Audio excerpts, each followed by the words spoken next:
Good morning and welcome to our Zoom with the Fort Langley National Historic Site. Ammon is coming to us from the storeroom at the fort. So Ammon, take it away. Good morning. Ammon from Fort Langley National Historic Site. Right now I'm in the only original building of the fort, the Storehouse. This building is so old, it's 27 years older than Canada. And if you've ever played with Lincoln logs, that's exactly how this building is put together.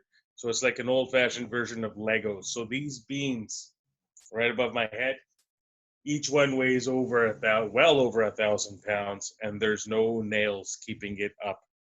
It's just gravity and perfectly put together, cut out tongue and groove shapes, so they just fit into their slots perfectly. But if we needed to take it apart, we could take it apart like an old Lego set and move the whole building. And that's actually how they moved Fort Langley when Fort Langley was 12 years old in 1839. They realized they built Fort Langley too close to the Fraser River, so they had to take it apart, move it on top of a hill. So in 1839, they took apart the whole fort and they moved it. But then that fort burned down. So then they had to rebuild. And when they rebuilt the fort, this was one of the first buildings that they rebuilt. But as you look around, you can see we've added a few things. We've added some lights. We've added a fire extinguisher system, which is actually foam. So in case there is a fire, this whole building would fill up with foam and put out the fire. So that way we don't damage the wood. But the way the building is displayed, we have it to show the use of all four buildings that would have been on this side, the east side of Fort Langley. And they would have been like warehouses. But back then we'd call them all storehouses. And not all of them would be holding all the goods that I'm about to show you in this building. Each one would specialize in different goods. One building might have the trade items that our customers would want. Popular items would commonly be things like metal goods, trinkets you could always have, possible buttons, beads, bells, fabric. People would think muskets were popular. Surprisingly, guns weren't that popular in Fort Langley, mainly because most of our customers were fishermen, and they didn't have too many enemies here either. And the third reason, the weather here is pretty bad. It's wet most of the time, and the black powder you need to shoot these muskets, it's called hydroscopic. And what that means is it acts like a sponge and it can absorb moisture in the air. And if it gets wet and damp, it gets muddy and it won't be able to actually fire. So the more important thing than muskets were blankets. Blankets were very popular because for a First Nations person to want a blanket, even before the Hudson's Bay Company arrived, the local First Nations community, the Stalo in this area, they could make their own blankets for thousands of years, and their blankets would be similar to these ones. Now this is a replica style, but there's one problem. This is made out of wool. So back then they had no sheep. So for them to make their own blankets, they would have to get the wool from two different types of animals. Number one, mountain goat. Up in the Cascade Mountains, you would gather the hair that fell off the mountain goat or try to catch one, which would be almost impossible. Or, you see this picture close up? See if I can get away from the reflection there. This is one of the only confirmed photographs of a woolly dog. See that dog on the girl's lap?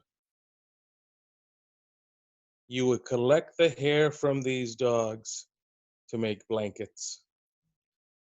Now, if any of you have a pet dog at home, have you ever had to comb your dog? Have you ever had to gather all that hair from your dog? How much hair do you think you would need to make a big blanket like this one? Now imagine how much hair you would need to find back then if you're trying to make this out of mountain goat. How long do you think it would take then to make your own blanket? Don't forget, you still need to card it, to clean it. You still need to spin it, dye it, and weave it together. So for a tribe of about maybe 80, maybe 100 people to make one blanket, it could take them as long as 5 years sometimes just to make one blanket. So if it took your family that long to make a blanket, do you want to be the one wearing it? I would think so. Because a blanket to a First Nations community was something that showed that you were a very important person. It was never really there to keep you warm. It was a status symbol, just like a top hat was for a man in England. Or you could come to Fort Langley and you could trade for your own. And if you look, they came in different colors. Just like a shopping center today, that's all Fort Langley was. So one of our buildings might have all the goods that came from Britain that our customers would want. Another building might be full of barrels. Barrels full of food. Like I've said earlier, Fort Langley, when we say it, was also a farm. 2,000 acres. That's 2 times the size of Stanley Park in Vancouver.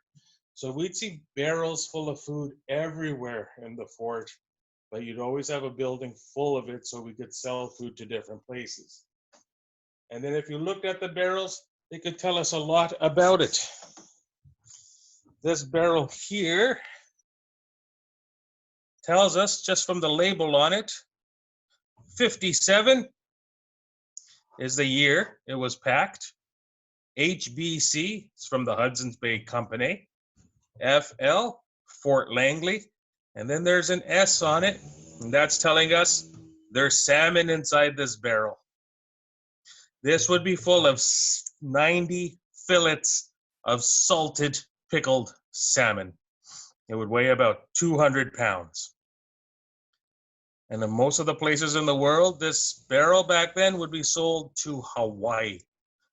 But before it gets shipped off to Hawaii, you need a place to store it. So one of our storehouses would be full of barrels, full of salmon and other food, especially from our farm. Mainly potatoes, but other crops as well. And then finally, a third building would have all our fur. Now, because of the fact that the buildings are closed right now, we put away our fur and stored it in bins just to prevent squirrels from breaking into this building and trying to steal our fur, because sometimes that can happen.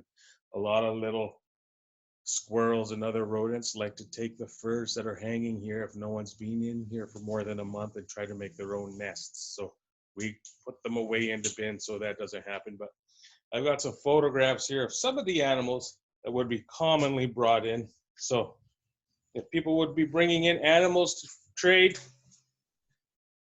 something like a lynx, a marten, think of it like a cousin of a mink. Mink are living in rivers and closer towards the ocean. Marten live higher up in the mountain areas. So if you ever went to places like Whistler, you might see marten up in the trees. These you might see in your own backyard today. Still commonly would be traded with the fort.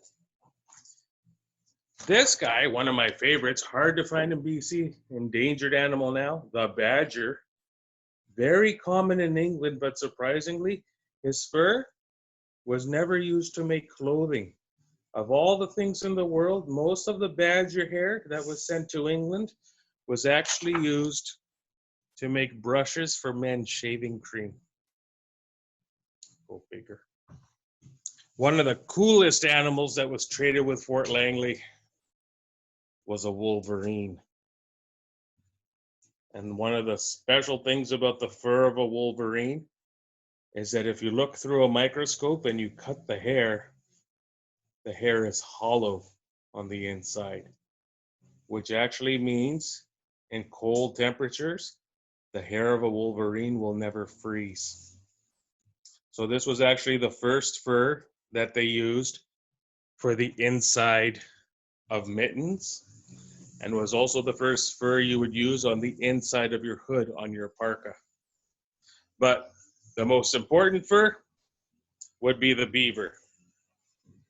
And the beaver would be turned into these guys. I'm going to try to come down to this glass case here, see if you see them. These are actual beaver felt top hats. This one is over 100 years old. It's in a glass case. You probably hear the maintenance team outside mowing the lawn. Here, show you another one on this side. But if you were living in England, the price of a top hat back then would be just like the price probably of a watch today. Some watches could cost thousands of dollars. Other watches you might get for free in your Happy Meal at McDonald's. Same thing with top hats back then. It all depended on which company was making them and how fancy you wanted to be. Just like the t-shirt I'm wearing right now. It's a funny picture of Abraham Lincoln, but he was always known to wear a top hat. And the top hat he wore was called a stovepipe top hat, but it also got the name of Lincoln top hat because he, of most people, was the most famous person to wear those tall top hats as well. But that raw material to make those hats would be coming mostly from the Hudson's Bay Company if this was around the 1840s or 1850s. And this building was around then. And that's what makes Fort Langley a National Historic Site. It was because this building was still standing that the government of Canada decided to start to rebuild the rest of the fort to make Fort Langley a National Historic Site. And it actually officially opened as a historic site in 1958. And when it opened as a National Historic Site in 1958, this building was already 118 years old. Gives you a sense of how old this building is. So that's your little tour of the storehouse. Hopefully when the next phase starts up again, which we hope will be next month at some point, some of the buildings will be starting to open up. This one will open up as well, but you won't be able to walk through it like I did. We'll have some stanchions up so you'll be able to walk through, but you won't be able to go through the displays just like I did. But are there any questions? Awesome. Thank you, Amit. Lacey has a question. Lacey, what's your question? Is the woolly dog still here or did it go extinct? That's an excellent question. Surprisingly, the woolly dog is now extinct because once British Columbia became a colony, most people from around the world showed up, and that's when they started to introduce sheep to the area. And a lot of the people realized one sheep can probably produce a lot more wool than a small woolly dog. So they let the woolly dogs just run free. But the thing was, woolly dogs were used to living with people. They didn't know how to live on the wild themselves. So the woolly dog became extinct within the first 100 years. So there are no more woolly dogs. But if you want to think about what a woolly dog would have looked like, think of it like a little Jack Russell Terrier, but with real curly hair. Interesting. So I have a question. So there, back in the day, they weren't using money to buy things, so that's why it was called a trading post, right? So can you give me an example of kind of how much something would cost. So like if someone wanted a blanket, what would they need to trade for it? What was the value of the blanket? That's a good question. We did have something like a currency back then, but it wasn't a dollar, it wasn't a pound. It was a Hudson's Bay Company's own type of money, and that was called a made beaver. So that was a full-grown beaver skin. Think of that like a dollar. So when you came to buy anything in the fort, it would all be priced in beaver skins. So you might ask, how much is this blanket? And then the clerk might tell you, oh, this blanket is worth 4 beaver, or this blanket is worth as much as 16 beaver. That's one of the reasons why there's a symbol of a beaver on a nickel today, because beaver used to be money. So when you came into trade, you would bring in the beaver. That was think of it like our loonie. But that doesn't mean if you don't have beaver, you're out of luck. Anything else you bring into trade was like spare change. So 6 raccoon might equal a beaver. 4 black bear might equal a beaver. It doesn't even have to be fur. 50 salmon could equal 1 beaver. Bring me a canoe of cranberries. All those cranberries could equal a beaver. If you have gold, that can work too. And if you look around, nothing here actually had a price tag either. So it also depended on how well you got along with the clerks and the bosses of the fort. Is your daughter married to a man in the fort? Then you might get a friends and family discount. Are you a regular customer of Fort Langley? Then you might get some discounts. Did you bring a lot more to trade than anyone else that day? Then you might get a deal as well. Do you have something to give as a gift? So on and so forth. Lots of things would happen. So you could always barter. You could always negotiate and get a deal. Just like if you're playing trading cards with friends, that's why it was a trading post, not a sales shop. There's a difference there. Awesome. So also a question for you about, so what were the main items that were the most sought after? So what items at the fort were the First Nations people most wanting to get? And then the other way around, what items from local items were the people at the fort most wanting to get? Well, what the First Nations wanted from us, based on the journals and the records that we see of Fort Langley, number 1 in terms of quality, what they wanted from us were the blankets. Number 2 would be metal tools, because we were the first place that you could get metal on a regular basis. But the biggest thing about the metal, like axe heads, was the fact that it wasn't just that you could get the metal. It's also the fact that we had a blacksmith that worked here. So you could get the metal from us, but then the blacksmith could change that metal into any shape you wanted. But the most common thing traded, the one that we traded the most, surprisingly, rope. And more often than not, probably to make fishing nets.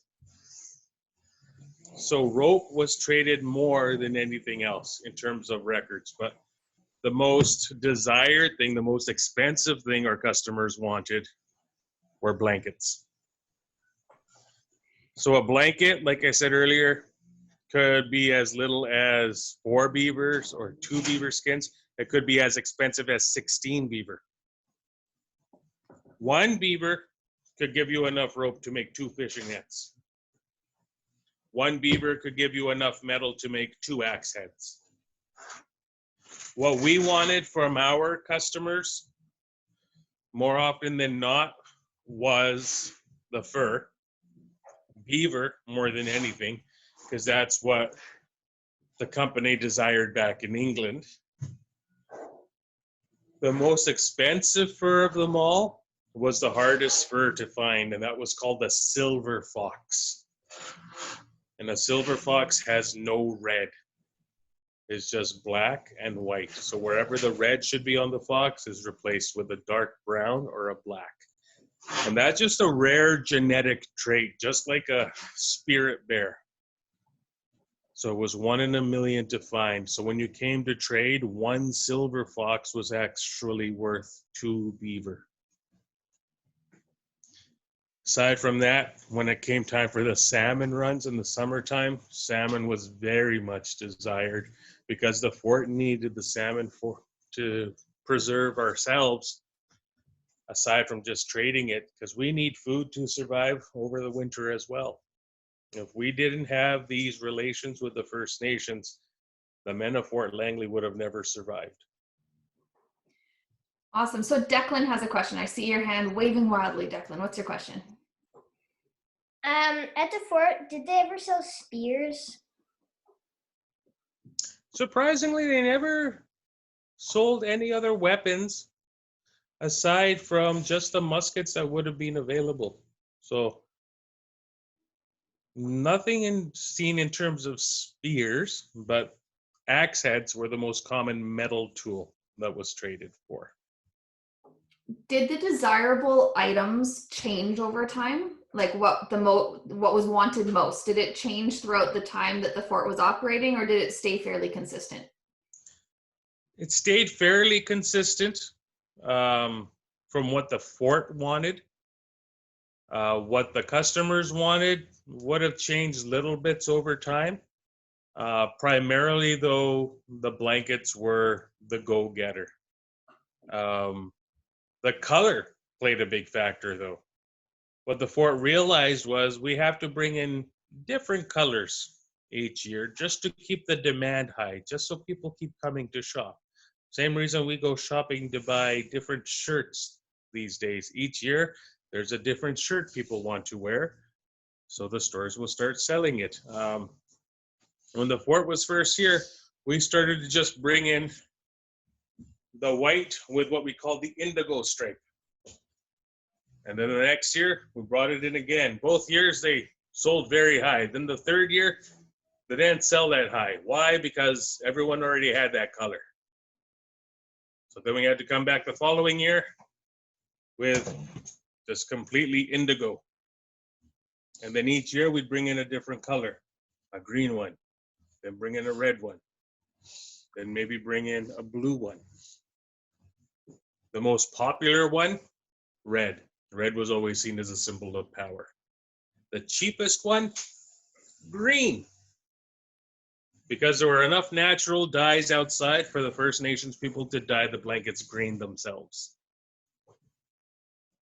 So they learned from their mistakes. When the fort was first built, remember that the Hudson's Bay Company was 150 years old. We thought the number one seller would be these muskets. Because who doesn't like guns? Everyone must like guns. And the first year, they sold very well because it was a brand new technology. Why not? Everyone would want this. The next year, our customers realized they had no use for this. They're fishermen.